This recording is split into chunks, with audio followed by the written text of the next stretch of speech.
This is Transqat, a safe space to stand. Transgender issues, queer people, respectful conversations. I'm host Clare McCarthy. Welcome to Transqat. Welcome to the first in a series of mini episodes examining the executive orders that have been issued by the new presidential administration. On day one, as promised, 47 signed a lot of executive orders. If it were up to me, I would suggest the collective noun, a carpal tunnel of executive orders. Today, we're looking specifically at the document entitled Defending Women from Gender Ideology, Extremism, and Restoring Biological Truth to the Federal Government. The word choice in that title and throughout the document is deliberately inflammatory. So if you find yourself getting upset at some of their word choices, that's by design. The document aims at demeaning and dehumanizing gender-expansive people. And so it's natural for you to be angry at that if you're, one of those people who feels that transgender folks are actually human beings. Now, the language in that heading and throughout the document is lifted straight out of Project 2025. And this is a promise that 47 needs to deliver on. A PBS News article estimated that Republicans spent almost half of their $95 million advertising budget for the 2024 campaign targeting transgender people specifically. They want to see a return on their investment. Please keep in mind, as we go through this, that I am neither a politician nor an attorney. My interpretations are my own, but I feel confident that my rights to do this are protected because I will also sign an executive order to immediately stop all government censorship and bring back free speech to America. The document has 7 sections, and I'm going to take each in its turn. Section 1 is titled Purpose, and it lays out the basics for their argument. It's the most wordy of the sections and the least technical, the least bureaucratic. I'll start with the rather long first sentence. Across the country, ideologues who deny the biological reality of sex. Now, let me stop there for a second. By ideologues, I imagine they mean people like me, advocates, educators, activists, but they also need to include the American Medical Association, the American Psychological Association, the American Academy of Pediatrics. Every credible medical association agrees that gender-affirming care is necessary and that health care is a right for every citizen, not just the straight cisgender one. Denying the biological reality of sex. Well, here's the thing. Nobody is denying the biological reality of sex. The reality is that both sex and gender are more complicated than we thought, more complicated than we have acknowledged in the past. Gender is a complex system. It's like the economy or the weather or raising a child. There are so many factors that go into what the final product is that it's pretty much impossible to predict with any certainty. You can narrow things down, you can make some generalizations, and assuming that you can slap a simple solution on a complex system, well, that's just naive or disingenuous. Picking up the sentence there, the ideologues increasingly used legal and other socially coercive means. Okay, if I'm using legal means, then you have no complaint. And socially coercive, I guess it means effectively utilizing the media at hand. So if what we ideologues have been doing has been legal and socially coercive, that just means we're doing our job. Nothing devious, no hidden agenda. We're just communicating. Exercising our right to free speech. So these ideologues have used these means to permit men to self-identify as women and gain access to intimate, single-sex spaces and activities designed for women. Grammar time. That is a purpose clause. And the purpose clause expresses, as you might expect, the purpose of the main verb.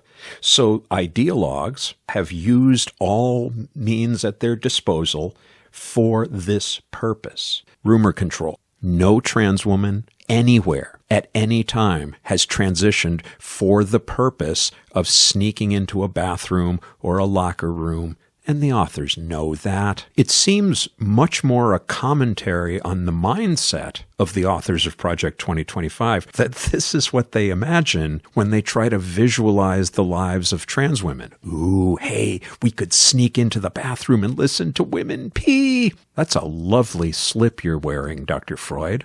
The fear they're exploiting here is that some bad actor, that is to say, some cisgender heterosexual man, will slap on a wig in a minimally feminine disguise and infiltrate those intimate spaces to do bad things. First, a sexual assault occurs every 68 seconds here in America. That is an appalling statistic. And if I were someone who had promised to make America great again, I would take that seriously. I would look at the problem and try to actually solve it rather than create a scapegoat. You will be protected, and I will be your protector. Women will be happy, healthy, confident, and free. Sir, please don't say that. Why? We think it's very inappropriate for you to say, so why? I'm president. I want to protect the women of our country. I'm going to do it whether the women like it or not. I'm going to protect them.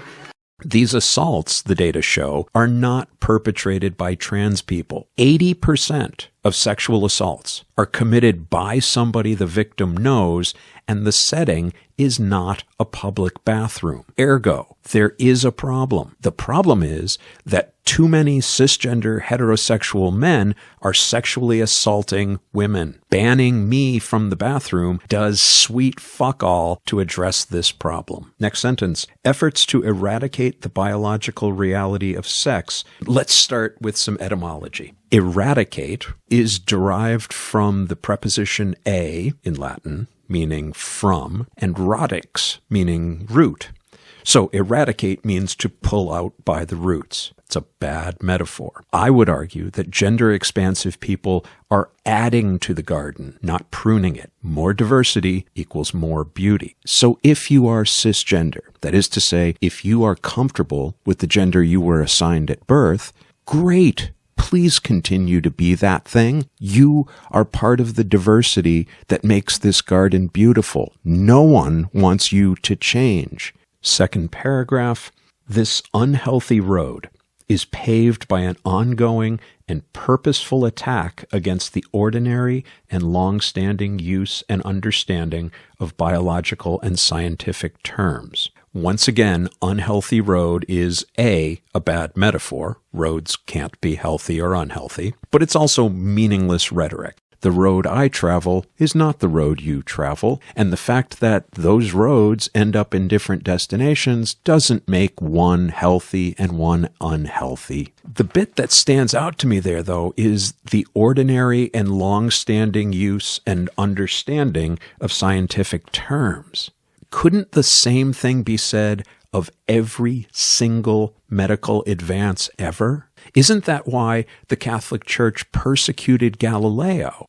Because Galileo was trying to point to the fact that the system, in this case the universe, was a little more complex than our current understanding. I should probably point out that it took the Catholic Church 350 years to apologize to Galileo because he was right and they were wrong. Our scientific knowledge is changing all the time. We get new information. Hypotheses are proven, disproven. More information raises new questions. That is the purpose of science. The ordinary and long-standing use doesn't mean anything. When I go to my doctor, I do not want her diagnosing me according to the four humors. I would prefer that she diagnose me with current medical knowledge. And again, all the major medical associations make it very clear that gender-affirming care is real and necessary. The obsessive part of me, the language scholar, wants to tear through these 3 paragraphs in detail, word for word, and show you the bias, the misinformation that is coded into them. But let's not get bogged down. Before we move on to section 2, Every word of Section 1 is telling you about the dangers of transgender women. There's no mention of transmasculine folks. There's no mention of non-binary folks. There's no mention of the 3 to 5 million intersex folks just here in the States alone. So does that mean that transmasculine people are not a threat, are not an affront to decency as apparently trans women are? Does it mean that they're guilty by association just because they have that prefix trans?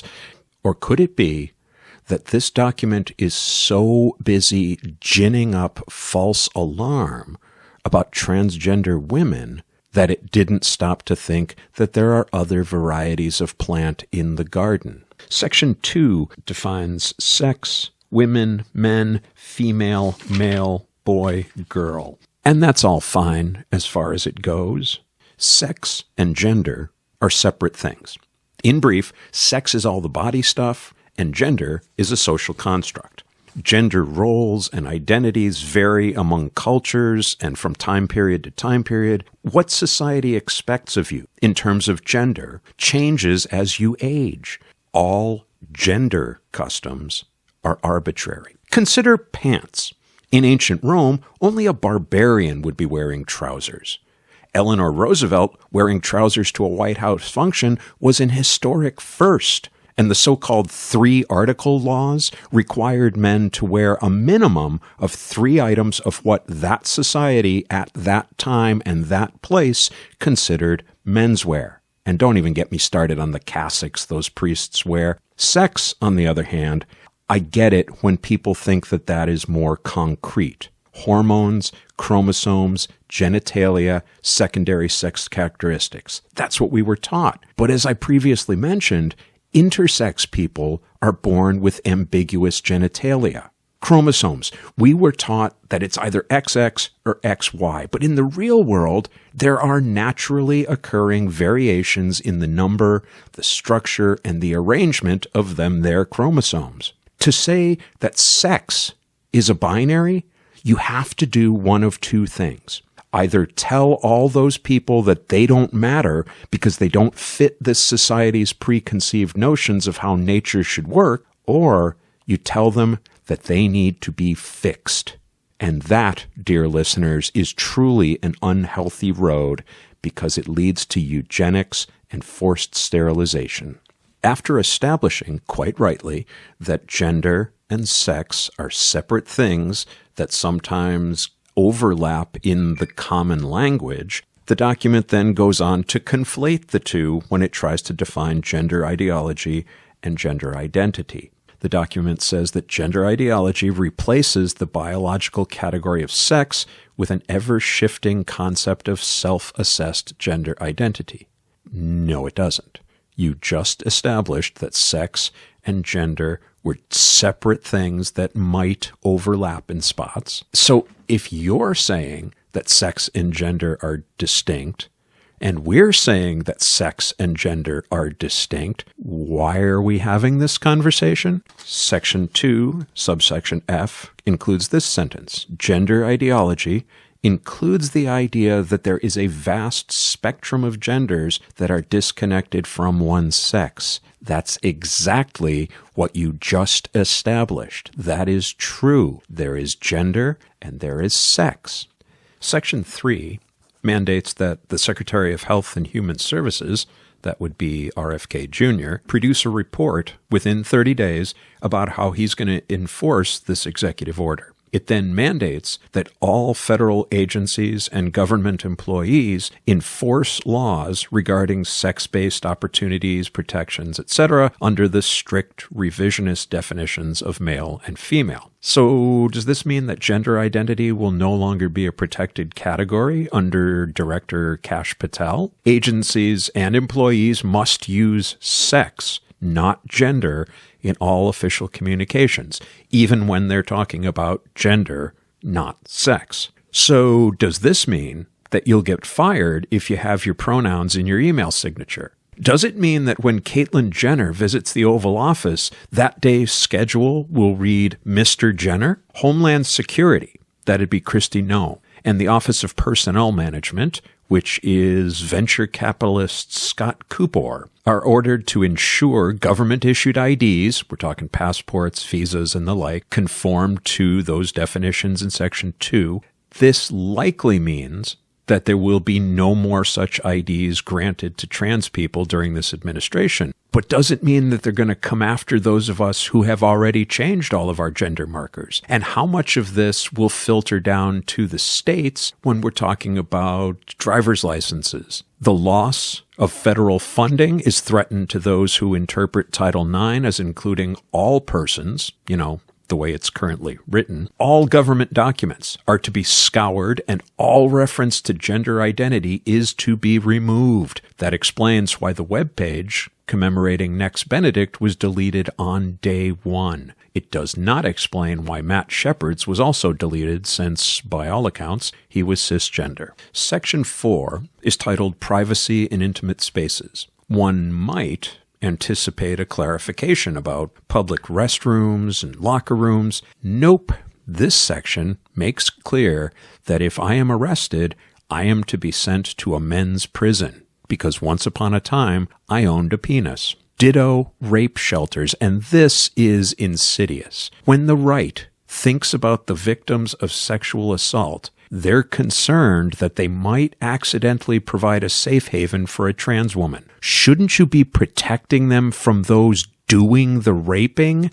You will be protected, and I will be your protector. Which is to say, cis-het males, probably someone they know. If I am sexually assaulted, where do I go for help? Section 5 orders various agencies to prioritize investigations and litigation to enforce the rights and freedoms identified in this document. Those do not include my freedoms. Section 6 orders the Assistant to the President for Legislative Affairs, and that would be former J.D. Vance staffer James Braid, to produce a bill to the president on how to codify these definitions legally. And finally, Section 7 lists a series of specific documents that are to be immediately rescinded. It also mentions that contractors hired by government agencies must meet the definitions listed herein. Again, I'm just one person with no special qualifications, but I interpret this executive order as having two broad purposes. First, conservatives want to erase every possible trace of trans people. Our history, our civil rights, the existential questions we raise, and our hopes for being, in my case, e pluribus una. There are those who are afraid that some sort of internment could be in the future. I doubt it, but maybe we should ask the Japanese Americans interned at Manzanar what they think. And that was under the liberalist of liberal presidents. Secondly, 47 doesn't care about transgender people at all, but he can use us the way the Lavender Scare was used in the 50s. Keep federal workers scared. Keep the base riled up. Look at us. We're rooting out all that trans evil and corruption. And that is ultimately where they will fail, because we're not going anywhere. This has been Transqat, and at Transqat, we stand.